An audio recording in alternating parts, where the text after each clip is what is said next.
आज का मनुष्य कई रोगों, तनावों और क्रोध से घिरा हुआ है। इसका एक प्रमुख कारण है उसे अपनी भावनाओं और विचारों को व्यक्त करने की स्वतंत्रता नहीं है। प्राचीन काल में जब मनुष्य वनवासी था, तब वह अपनी भावनाओं और विचारों को सहजता से व्यक्त कर पाने में स्वतंत्र था।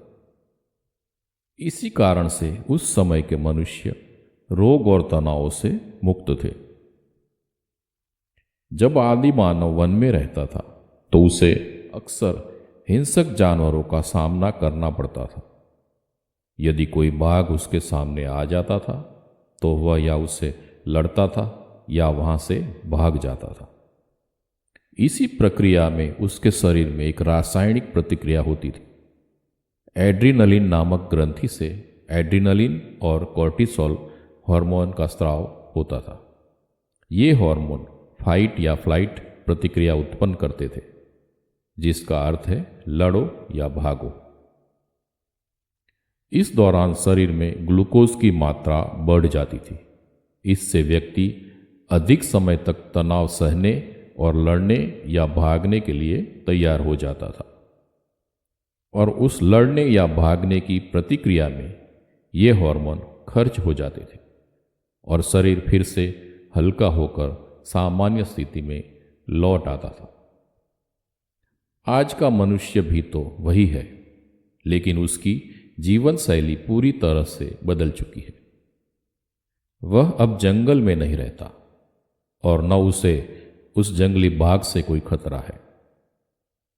अब वह एक आधुनिक घर और समाज का हिस्सा है। हालांकि बाघ आज भी है, लेकिन उसने नया रूप ले लिया है। ऑफिस में बाघ बॉस बनकर बैठा है। घर में बाघ पति या पत्नी के रूप में मौजूद है। जब बॉस डांटता है या पति पत्नी के बीच झगड़ा होता है तो वही एड्रेनलिन और कॉर्टिसोल हार्मोन का स्राव होता है। समस्या यह है कि आज का मनुष्य न तो बॉस को कुछ कह सकता है क्योंकि नौकरी पर असर पड़ेगा, और न ही अपने जीवन साथी से खुलकर अपनी बात कह सकता है क्योंकि उससे पारिवारिक संतुलन बिगड़ सकता है। आज का मनुष्य अपनी भावनाओं को व्यक्त करने के लिए स्वतंत्र बिल्कुल नहीं है। ऐसे में वह इन भावनाओं और तनाव को भीतर दबा लेता है। शरीर में स्रावित एड्रेनलिन और कॉर्टिसोल हार्मोन का उपयोग नहीं हो पाता है। ये हार्मोन खून में घूमते रहते हैं और धीरे धीरे शरीर के लिए विष बन जाते हैं। परिणाम स्वरूप शरीर में भावनात्मक अवरोध और विभिन्न रोग और अत्यधिक तनाव उत्पन्न होने लगते हैं, और इससे कई प्रकार के रोग उत्पन्न होने लगते हैं। High blood pressure, diabetes, cancer वगैरह इसी के परिणाम है। इस समस्याओं से बचने के लिए ध्यान की एक विशेष प्रक्रिया तैयार की गई है। यह प्रक्रिया शरीर में जमा हुए अतिरिक्त हार्मोन, तनाव और अव्यक्त भावनाओं को मुक्त और प्रवाहित करने में मदद करती है।